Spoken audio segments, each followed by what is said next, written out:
Muy buenas noches, amigos. Bienvenidos a la emisión estelar de TVC Noticias. Aquí, lo más destacado del día.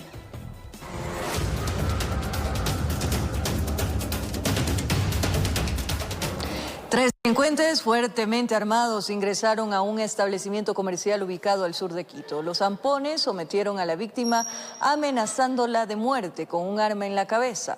Todo quedó grabado en cámaras de seguridad.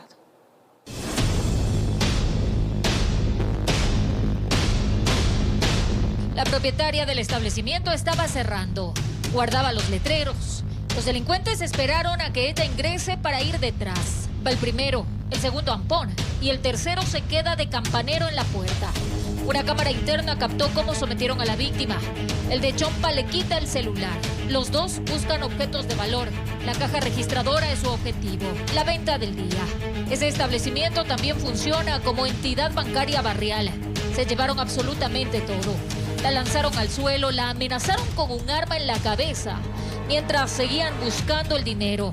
Todo duró 4 minutos con 22 segundos. Después, huyeron como si nada. Eran costeños. Uno estaba destapada la cara y sí le pude reconocer un poco el rostro. De ahí se fueron en un carro sin placas. Los hechos se registraron aquí en la Venecia 1, en Quitumbe, al sur de Quito. Los delincuentes no únicamente se llevaron dinero en efectivo, sino también chips de telefonía móvil.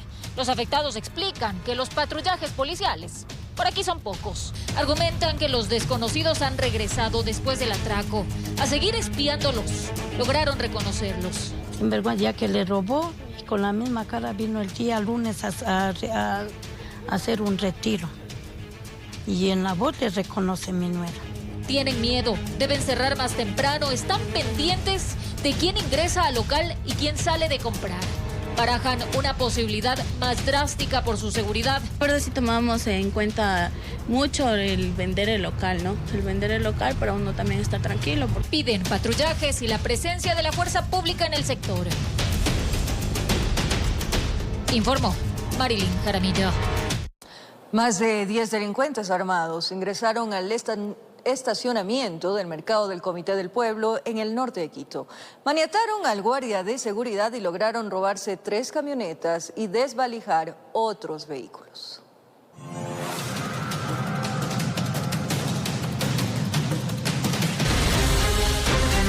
Eran pasadas las 10 de la noche cuando 2 vehículos de alta gama buscaban ingresar al estacionamiento del mercado del Comité del Pueblo al norte de Quito. Fue entonces cuando el guardia de seguridad procedió a abrir el portón sin imaginar lo que estaba por ocurrir. Le apuntan con una pistola, ingresan y amordazan al guardia y lo meten en una de las bodegas. Un atraco de película que quedó registrado en cámaras de seguridad. En las imágenes se puede ver cómo de ambos vehículos descienden más de 10 personas, entre hombres y mujeres.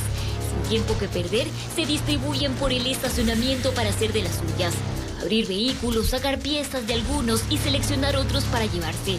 Más de 30 minutos habrían pasado hasta que uno de los moradores se percató de lo que ocurría. Gritó: policía, auxilio, se están robando el parqueadero. Entonces ahí, como yo vivo en la parte del frente casi del parqueadero, pues salí inmediatamente.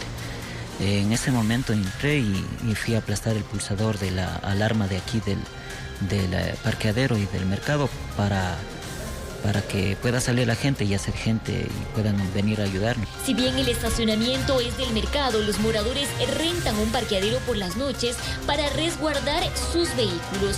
Sin embargo, ni aquí pudieron evitar a la delincuencia. Aproximadamente unos 15 a 20 vehículos fueron desvalijados, luego alcanzándose a llevar 3 vehículos de alta gama. Inmediatamente del hecho, la policía llegó al sitio, quienes activaron la alerta en todo el distrito para localizar a los vehículos. Las unidades investigativas también están en el lugar, se mantiene todavía la alerta de los vehículos, el eje investigativo está todavía realizando su trabajo.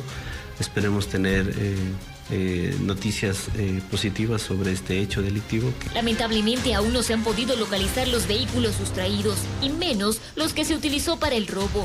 Y es que las placas que se lograron identificar no corresponden a los mismos.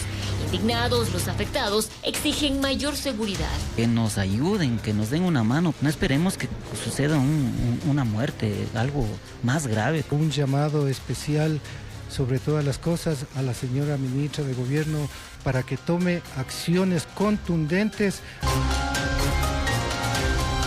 En Quito informó Adriana Rojas.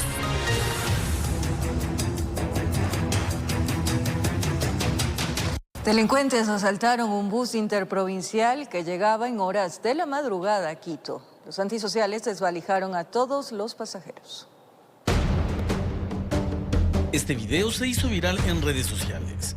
La voz de la persona que grabó dio cuenta de lo sucedido. Coleguitas, a este bus le han desvalijado a toditos los pasajeros en este Smith. Les han robado los celulares, la plata y todito lo que llevaban en las maletas. Según la Policía Nacional del Distrito Quitumbe, a la altura de Cutuglagua, zona que pertenece al Cantón Mejía, 2 mujeres y 3 hombres abordaron la unidad de transporte, procediendo a robar a los ocupantes, amedrentándolos con armas blancas y de fuego. Estamos coordinando con Mejía para que ellos también allá en su sector pongan personal policial y hagan operativos a los conductores para que no hagan paradas donde no está habilitado, en vista de que ahí es lo que aprovechan los delincuentes para poder subir y hacer de las suyas. En toda la avenida Maldonado, desde el ingreso al Cantón Quito, llegando hasta Guamaní, la gente dice sentir temor por los distintos robos que se registran en la zona. Los negocios tenemos que cerrar porque entran, nos roban. Justamente a mí hace no mucho me robaron en mi local, entonces estamos botados, no hay seguridad. Son ya bandas organizadas entre 3, 4 personas, ya unos se quedan de campana, otros entran, otros nos amarran o no, así. En fin, es muy peligroso. Incluso a los niños, hasta incluso escuchamos que les van arranchando, nos van quitando, entonces es un peligro. En cuanto a los innumerables asaltos, la Policía Nacional aseguró que realiza operativos en puntos estratégicos, con el fin de continuar reduciendo estos hechos. Les han robado los celulares, la plata y todito lo que llevaban en las maletas. Informó Javier Rosero. Respecto a la demanda que puso México ante la Corte Internacional de Justicia en la que solicita la suspensión de Ecuador como integrante de la Organización de las Naciones Unidas, el secretario general Antonio Guterres respondió. Les contamos los detalles más adelante aquí en la emisión estelar de TVC Noticias.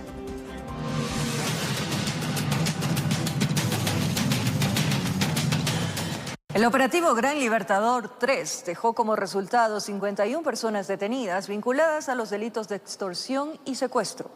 La Policía Nacional señaló que el 50% de los eventos delictivos se han concretado de manera virtual. De forma simultánea, los agentes policiales realizaron 14 allanamientos en los distritos metropolitanos de Guayaquil, Quito y las subzonas Guayas, Manabí, Santa Elena y Los Ríos. La unidad de la Fuerza de Investigación contra la Extorsión FICE sorprendió a 49 personas aparentemente implicadas en el delito de extorsión. Además, 2 sujetos fueron detenidos, tenían boleta de captura vigente. Han sido las 5 subzonas en las cuales hemos tenido georreferenciado el mayor número de delegaciones fiscales dadas a la Policía Nacional por los delitos de secuestro y extorsión.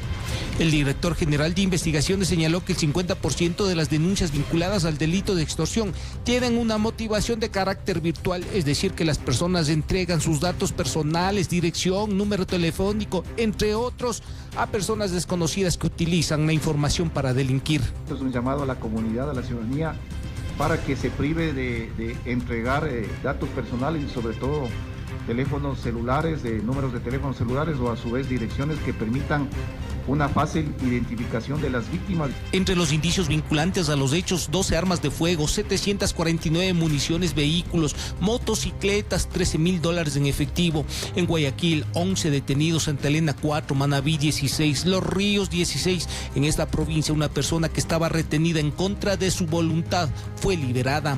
Tras de esto, tenemos una economía ilegal que les ha permitido satisfacer sus necesidades económicas. Que la intervención en los centros carcelarios por la Fuerza de Seguridad ha permitido una disminución de las extorsiones. Los sectores donde se ejecutó el operativo Gran Libertad 3 responde a un análisis de las zonas donde más extorsiones se han denunciado. Hemos tenido un decremento del 6% de los delitos de extorsión, que aproximadamente son 156 eventos. Al primer trimestre del año se han ejecutado 138 operativos que dejaron 397 detenidos y la liberación de 66 víctimas de secuestro. En Quito informó Iván Casamen. En las últimas horas, agentes del bloque de búsqueda ubicaron a 2 hombres y una mujer requeridos por la justicia. Los sujetos están procesados por asesinato y femicidio. Sobre los sospechosos están vigentes boletas de captura.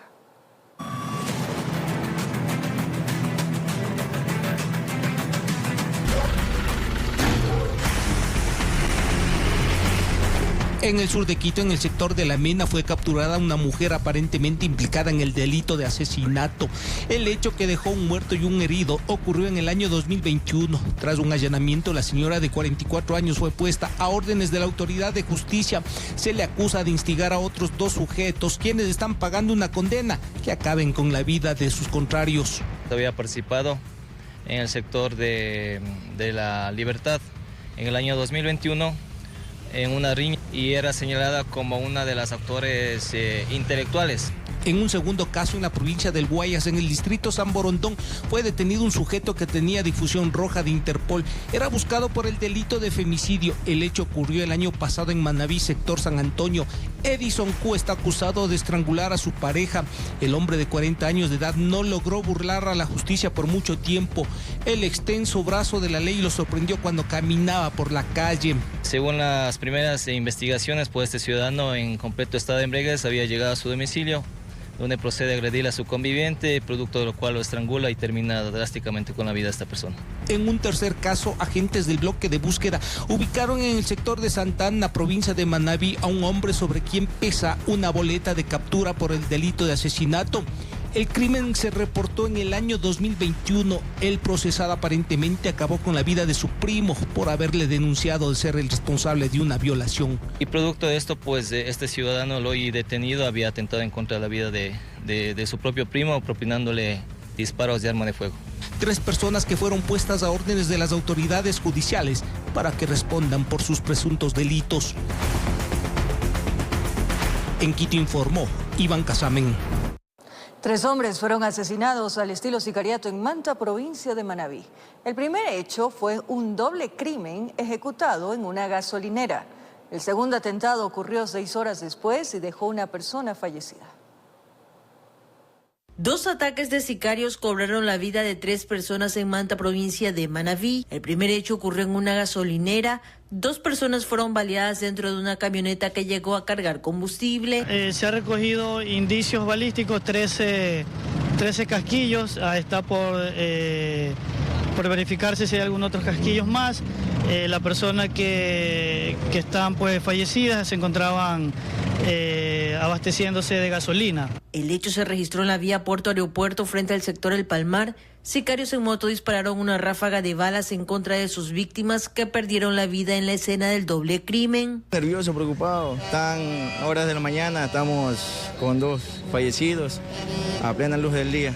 Muy preocupante aquí en la ciudad de Manta. Los fallecidos fueron identificados como José Cedeño y Eddie Espinal Cedeño, este último hijo de Edison Espinal, asesinado en septiembre del 2023 en su negocio Una Tercena, ubicada en el cantón Jaramijó. Los agentes de la DINASEC me supieron manifestar que la persona que se encontraba de copiloto de la camioneta, al papá pues también fue víctima por arma de fuego ya hace un año. 6 horas después, en el sector Los Espinos, zona limítrofe entre Manta y Montecristi, balearon a Luis Javier Moreira, de 30 años de edad.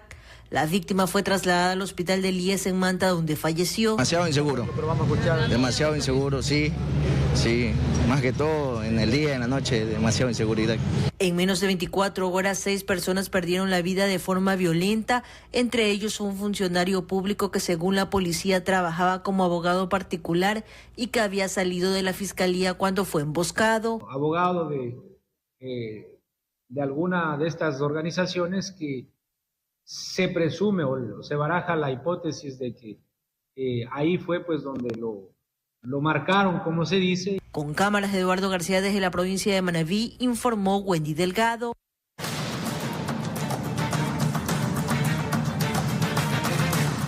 A esta hora nos vamos a enlazar con nuestro compañero Charlie Pisa, quien se encuentra en la calle Gallegos, Lara y Chambers, al suroeste de la ciudad de Guayaquil. Charlie, muy buenas noches. Cuéntanos los detalles. Adelante. Buenas noches, María Fernanda, amables televidentes. Así es, estamos en el sureste de Guayaquil, en un parque donde hace aproximadamente una hora se registró un nuevo hecho violento. Lo que podemos mostrarles en este instante es que en esta área recreacional hay 3 personas sin vida que han sido tapadas con sábanas y han estado conversando, según versiones de varios moradores, abajo de unos árboles, reunidos entre amigos. Muchos llegaban recién de la jornada de trabajo cuando aparecieron sujetos armados y les dispararon por más de 10 ocasiones.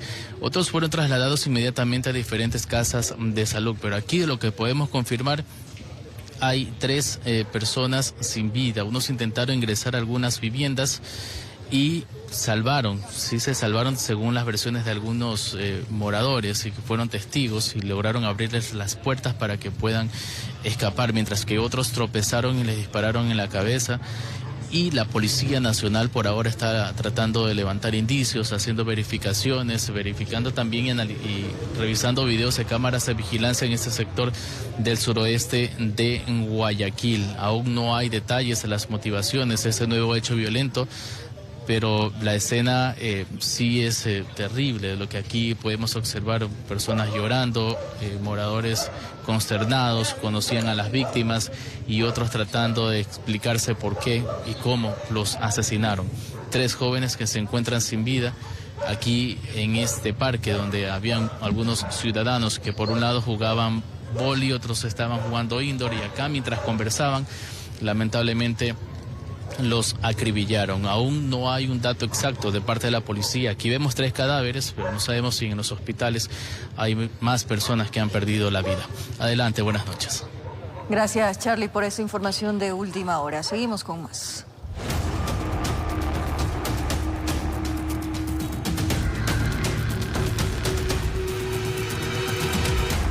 Un miembro de la Policía Nacional fue asesinado la tarde de este jueves en el Cantón Durán. El agente se encontraba franco y fue asesinado junto a otra persona. Ocurrió cerca de las 17 horas en el sector 3 de la cooperativa Héctor Cobos, en el norte del Cantón Durán. Moradores aseguran haber escuchado cerca de 10 detonaciones. En esos momentos no hubo gritos, solo recuerdan que segundos después sonó el motor de lo que podría ser una motocicleta saliendo a gran velocidad. Y mientras aquella moto se alejaba presurosa en medio de la calle, quedaron 2 cuerpos tendidos. Cuando se acercaron a tratar de prestar auxilio, se percataron que ambos ya se encontraban sin vida. Se conoció que uno de los fallecidos era un sargento segundo de la Policía Nacional, quien prestaba servicios en el Cantón Pedro Carbo, provincia de Guayas, pero que ese día se encontraba en su horario franco. Moradores señalaron que el crimen se produjo al pie de la vivienda del agente, pero desconocen quién es el otro caballero que murió a su lado, también alcanzado por las balas en medio de aquel ataque mortal. Informó José Morales. 5 sujetos fueron detenidos en Portoviejo, provincia de Manabí, al ser acusados de participar en un hecho violento en el que balearon a 2 hombres. Uno de ellos falleció en un hospital. Fue un importante despliegue policial luego de conocer que entre estas calles y casas, 5 personas se escondieron después de un hecho violento. A los pocos minutos, todos fueron capturados. Se movilizaban en un taxi que, según versiones policiales, fue utilizado para atentar contra la vida de 2 ciudadanos en la parroquia Andrés Vera, en Portoviejo.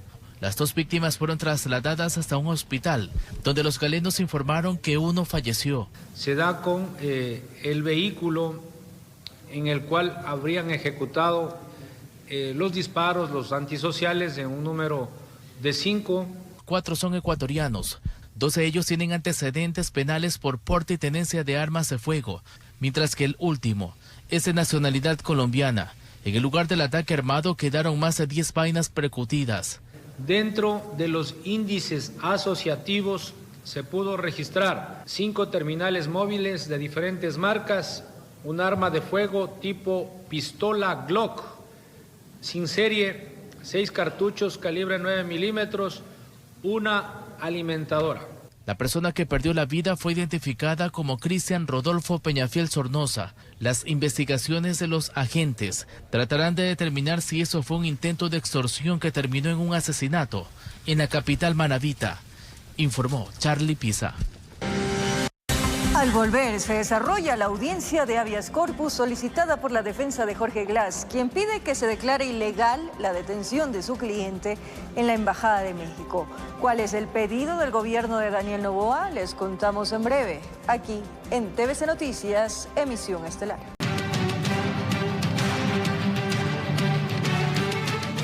Durante el tercer día de testimonios dentro del juicio contra Carlos Pollitt en los Estados Unidos, el exdirector financiero de Odebrecht señaló que entregó sobres con dinero a la asesora del expresidente Correa. También se refirió al pago de coimas por la construcción de 4 proyectos. Este jueves se llevó a cabo el tercer día del juicio en contra del excontralor del Estado, Carlos Pollitt, quien es investigado en los Estados Unidos por el delito de lavado de activos. Como parte de los testimonios fue el turno del segundo testigo de la Fiscalía, Geraldo de Souza, quien se desempeñó en el área financiera de Odebrecht como director financiero. Souza indicó que durante su gestión en la empresa transnacional llevaba un registro en un flash memory donde archivaba los pagos que se habrían realizado a Pollitt y otros funcionarios ecuatorianos entre el 2012 y el 2013. Souza coincidió con el primer testigo, Conceizao Santos, al señalar que los pagos a Pollitt se realizaban bajo el Código Miami. También mencionó que los pagos a Alexis Mera, exsecretario jurídico de la presidencia en el gobierno de Rafael Correa, se hacían bajo el Código Miranda. Así, ordenados por fecha, monto y proyecto, el exfuncionario de Odebrecht llevaba un control de los pagos realizados junto a Santos. La información contenida en el dispositivo de memoria corresponde al pago de sobornos dentro de 4 proyectos. 1.7 millones de dólares por el transvase Daule Vinces, 1.7 millones por la refinería del Pacífico, 2.9 millones por el acueducto La Esperanza y 3.7 millones por el poliducto Pascuales Cuenca. Además, Fiscalía señaló que le llamó la atención 2 pagos por $500,000 relacionados a la construcción del acueducto La Esperanza. Uno habría sido realizado por la División de Operaciones Estructurales de Odebrecht y otro a través de un proveedor, Diaselec. Durante su intervención, Geraldo de Souza admitió que mintió en su testimonio en el caso Sobornos 2012-2016 en Ecuador, al señalar que no conocía el contenido de los sobres entregados a la entonces asesora del expresidente Rafael Correa, Pamela Martínez. Souza señaló que los sobres dados a Martínez contenían dinero por el pago de coimas y que no dijo la verdad en su momento por temor de ser procesado en Ecuador, ya que no mantenía un acuerdo de cooperación con el gobierno. Informó Edwin Benalcázar.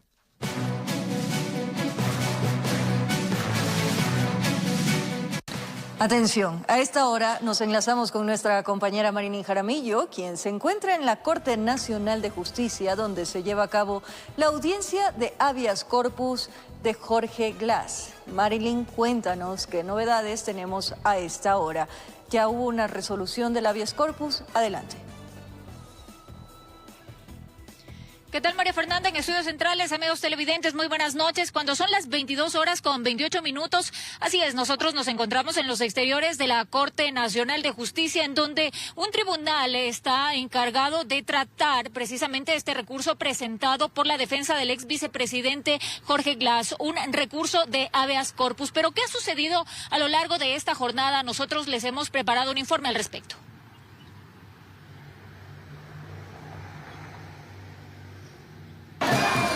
Decenas de ciudadanos a favor y en contra de Jorge Glass se concentraron en los exteriores de la Corte Nacional de Justicia, pues la audiencia de habeas corpus solicitada por la defensa de Glass inició a las 4 de la tarde. Debido a que la captura del procesado se concentró en Quito, el tribunal desestimó el argumento de la Procuraduría que debía inhibirse por una supuesta falta de competencia territorial, ya que el ex vicepresidente está en Guayaquil. Se leyeron entonces los informes de la Policía Nacional y las Fuerzas Armadas. Fue el turno de Andrés Villegas, defensa del ex vicepresidente. Él dijo que no se podía realizar el allanamiento a la embajada mexicana porque no hubo una solicitud judicial a la Cancillería de ese país.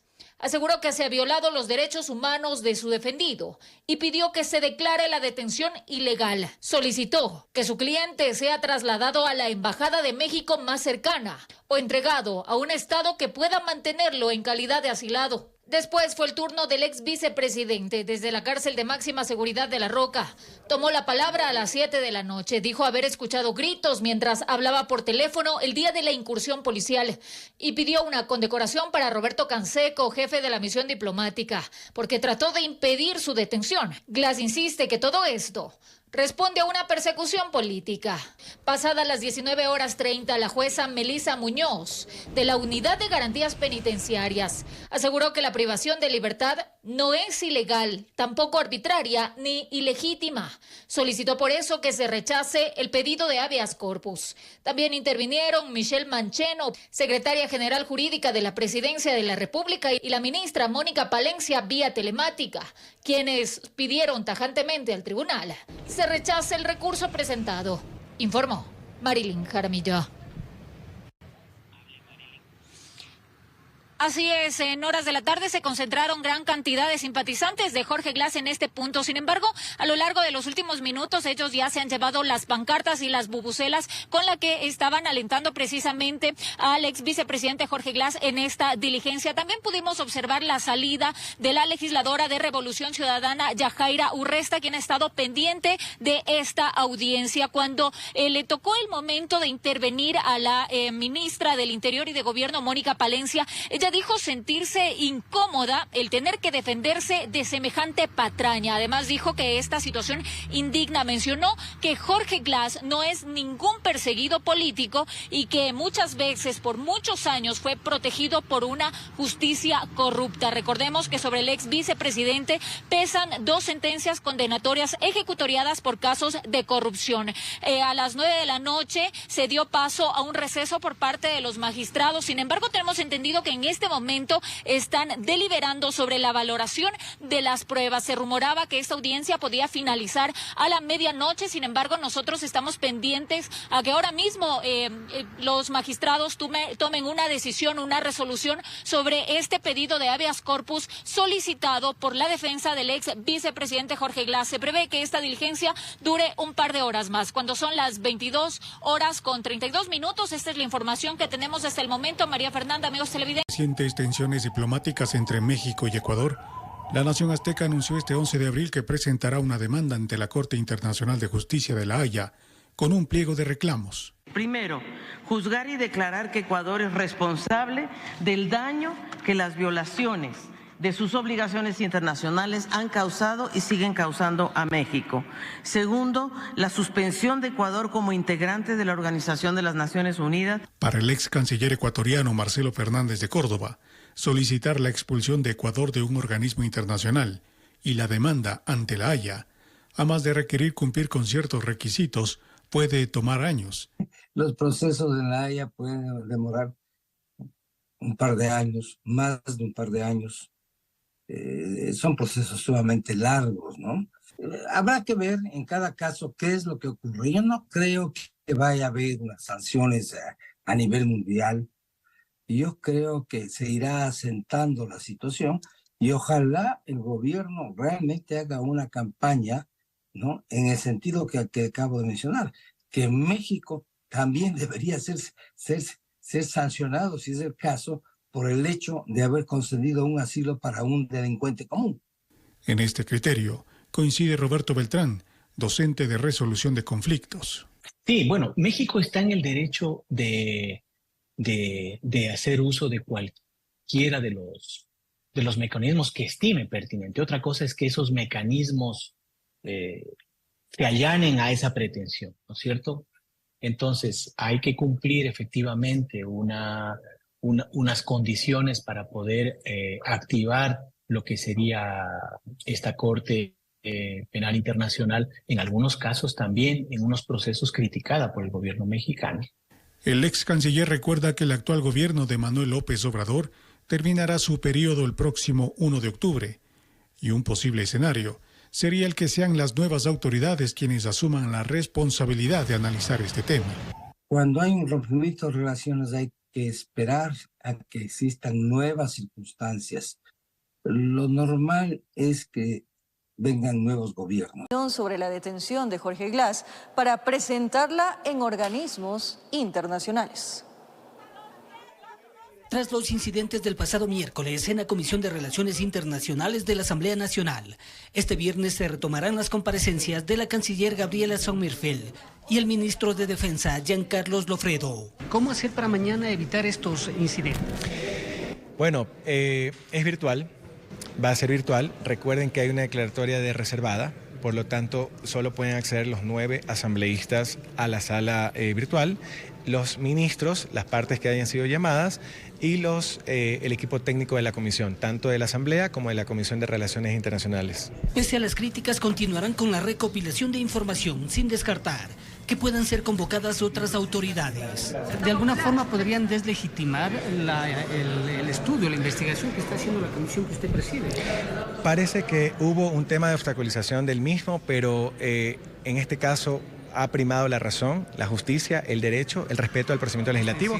Esta comisión es la que debe dar conocimiento y así lo vamos a mantener. El correísmo que preside la Comisión de Fiscalización, a cuyos miembros las autoridades les dejaron esperando, buscaron otras estrategias para investigar la detención de Jorge Glass. La Comisión de Fiscalización, como le explico, no va a insistir en el pedido de la comparecencia de los ministros, pero sí, como presidenta de la Comisión de Fiscalización y como asambleísta, voy a seguir requiriendo la información que sea necesaria.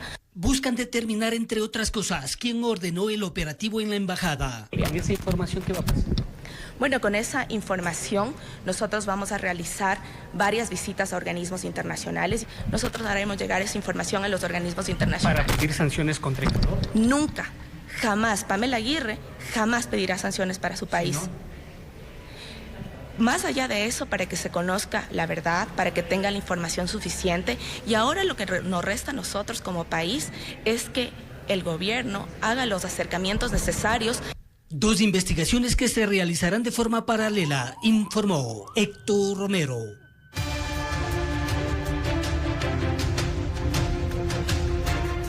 Mientras la Revolución Ciudadana sufre algunas bajas, en la Asamblea Nacional se perfila una nueva mayoría que la integraría el oficialismo, Partido Social Cristiano y Construye. Los independientes no descartan sumarse. Las fichas del tablero político se vuelven a mover en la Asamblea Nacional. Sin duda, la detención de Jorge Glass en la Embajada Mexicana generó remesón. Construye, apuntándole al oficialismo. Hay que apoyar directamente la acción de haber sacado a un ciudadano ecuatoriano que tiene antecedentes penales. Porque la Convención de Caracas es clara en el artículo 3. La del asilo político es para personas que están perseguidas políticamente. El señor Glass no es perseguido. Tienen sentencias ejecutoriadas, tienen investigaciones previas. Los independientes se tomarán el tiempo necesario para definir su postura. Nosotros lo que pueda hacer para contribuir a mejorar un espacio de gobernabilidad, pero aquí no va a haber tronchas, repartos. ADN queriendo presentarse más salomónico. Más allá de buscar mayorías o no, la Asamblea tiene que reconocer que en enero aprobó un cronograma que empieza por la seguridad y luego por la reactivación económica. Lo que debe ocurrir ahora es que los 137 asambleístas y todas las bancadas respetemos lo que aprobamos todos en enero y le demos al país esas reformas que necesita no solamente el Ecuador, las herramientas que necesita la fiscal general del Estado, que está luchando contra la corrupción, las herramientas que necesita el Ejecutivo para fortalecer las instituciones que tienen que ver con los proyectos de desarrollo social y más. Hacia allá tenemos que apuntar.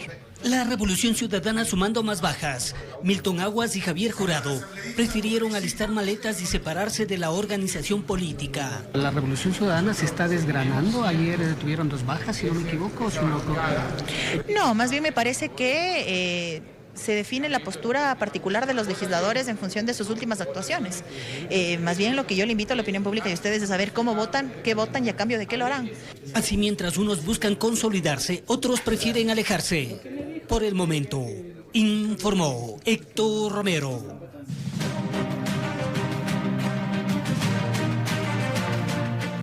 Hoy analizaremos el casillero F de la consulta popular que interroga la posibilidad de control de armas, municiones, explosivos por parte de las Fuerzas Armadas en los ingresos a centros de rehabilitación social.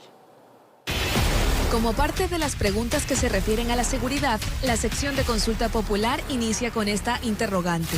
¿Está usted de acuerdo con que las Fuerzas Armadas realicen control de armas, municiones, explosivos y accesorios permanentemente en las rutas, caminos, vías y corredores autorizados para el ingreso a los centros de rehabilitación social? Que de acuerdo al coronel Mario Pazmiño, ex jefe de inteligencia del Ejército, es una medida necesaria, pero precisa lo que se requiere para su ejecución. Yo creo que el presidente de la República tiene que tomar la decisión de llamar al señor jefe del Comando Conjunto y disponerle el llamamiento a las reservas militares con el propósito de fortalecer el pie de fuerza que tiene la institución militar. Al momento contamos con 45.000 hombres aproximadamente, 47.000 hombres. Mientras que el mayor Miguel Guzmán aclara cómo deben ejecutarse los controles en los centros carcelarios. En seguridad podemos hablar de 3 anillos bien definidos.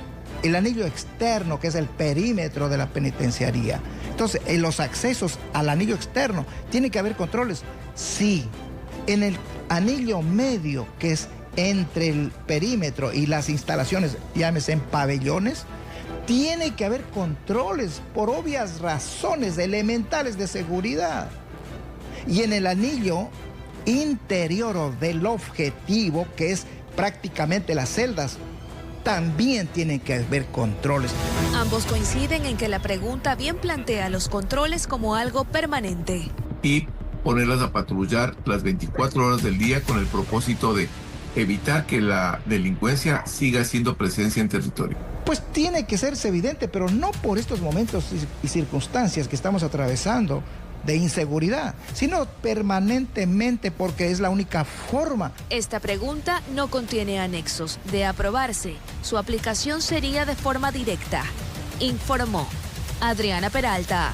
Nosotros estamos asegurando fuentes desde otros sitios. Es, por ejemplo, que hace un par de años tenemos una nueva captación de agua, que es el proyecto del Chalpi, con el cual ya nosotros también aseguramos 2.2 metros cúbicos para toda la ciudad. Estamos proyectándonos justamente para evitar y no llegar a este tema. La EPMAPS lo que no quiere es justamente implementar cronogramas de abastecimiento. Y si no queremos terminar como Bogotá, las recomendaciones son claras. No desperdicie el agua, utilice únicamente lo necesario. No lavemos los carros con agua potable, tratemos nosotros de reutilizar el agua, en el lavado de los alimentos también no desperdiciar, en las duchas que tomamos que no sean muy extensas. Muy importante la reparación de las fugas en el interior de las viviendas, porque eso también a nosotros nos genera un desperdicio. Informó Mía Sabeli Carrera. 64 perros comunitarios que viven en las estaciones, paradas y cocheras del trolebús y la ecovía serán esterilizados, vacunados y revisados por el personal de la Unidad de Bienestar Animal. Son un funcionario más de la empresa de transporte de pasajeros de Quito. Como el resto de sus compañeros de trabajo, su puntualidad, respeto a la ciudadanía y cordialidad son sus principales valores. Reciben a los ciudadanos con un caluroso saludo, moviendo sus colitas o simplemente con una mirada tierna. Hablamos de los perritos comunitarios que existen en las estaciones, paradas y cocheras del trolebús y la ecovía. Son perritos que fueron abandonados en su momento o llegaron de alguna forma a nuestras estaciones, terminales, paradas, y que lo que estamos buscando en este momento es darles una vida digna, darles un espacio adecuado, darles la salud que ellos necesitan. Solos o acompañados llegaron de manera fortuita a las paradas para nunca más irse. El recelo a revivir los recuerdos de su pasado en las calles o el abandono hace que no quieran hablar frente a las cámaras. Y mejor prefieren que sus compañeros de labores nos cuenten sus anécdotas. Cuando yo vine al principio solo eran 6 perritos.